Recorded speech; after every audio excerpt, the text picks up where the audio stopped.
समझ लीजिएगा कि अभी जो नियुक्ति पत्र दिया जा रहा है ये भी कोई रंगीन पत्र नहीं है जो श्वेत पत्र चाह रहे हैं। ये भी कोई रंगीन पत्र नहीं है। वो सारा जो वो उजलापन या श्वेत देखना चाह रहे हैं ना, वो खुद समझ रहे हैं जिसमें श्वेत क्या है और रंगीन क्या है।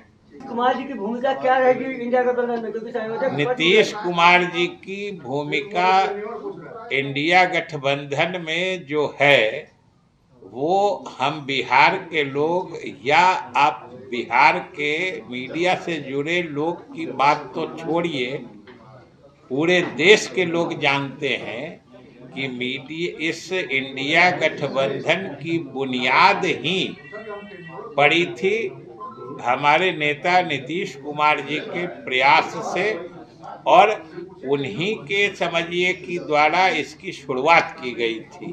तो इसके बाद उनकी भूमिका का क्या पूछना है भाई।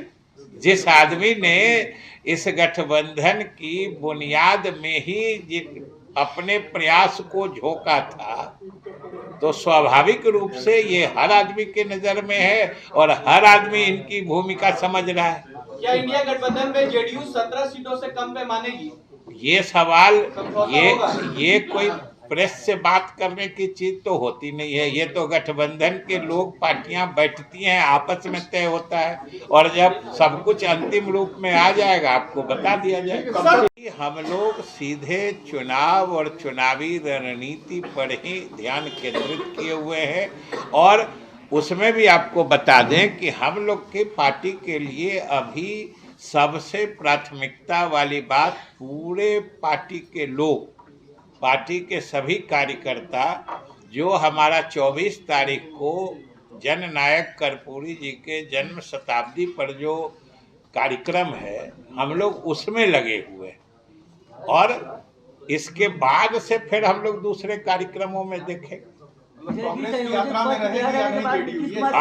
अभी हम लोग कर्पूरी जी के कार्यक्रम की तैयारी में। अशोक चौधरी जी ने कहा कि मल्लिकार्जुन खड़गे से ज्यादा सीनियर हमारे नेता नीतीश कुमार हैं। तो उन्होंने कहा तो इस आपको उनसे न तो समझ लीजिएगा, तो उसमें हमसे क्या कहवाना। अध्यक्ष पद उनको मिलना चाहिए। तो आपको जो उन्होंने कहा वो आपको नहीं समझ में बात आई क्या?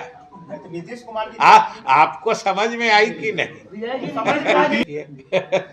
आप सबसे पहली बात है कि आप लोग किसी पार्टी का एक नेता या एक आदमी कुछ बोलता है उसको उस पार्टी की राय कभी मत जोड़िए, ये आप लोग गुमराह करते हैं। नहीं, अगर हम पार्टी के तरह हम लोग तो बोलते हैं, तो अभी जो भी हम बोल रहे हैं अपना व्यक्तिगत पार्टी की राय बोल रहे हैं, जब शुद्ध व्यक्तिगत बोलते हैं बोल देते हैं, लेकिन आप भी कम से कम जिम्मेदार मीडिया के नाते किसी एक व्यक्ति की किसी बात में और पार्टी की राय में इतना तो फर्क करके लोगों को बताया करिए। अगर कोई बाहर एक आदमी कोई कार्यकर्ता कोई बयान दे देता है, आप लोग उसके पार्टी का स्टैंड बना देते हैं।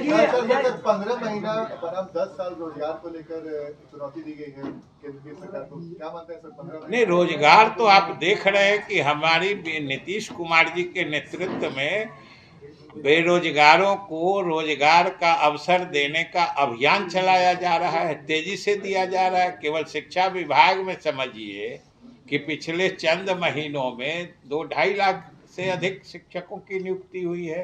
अन्य विभागों में भी आप देखिए बराबर विभाग के द्वारा नियुक्ति पत्र बांटे जा रहे हैं। ये तो स्पष्ट है कि हम लोगों की सरकार बिहार के नौजवानों को रोजगार उपलब्ध कराने में न सिर्फ मुस्तैद है बल्कि इसे एक अभियान के रूप में चला रही है।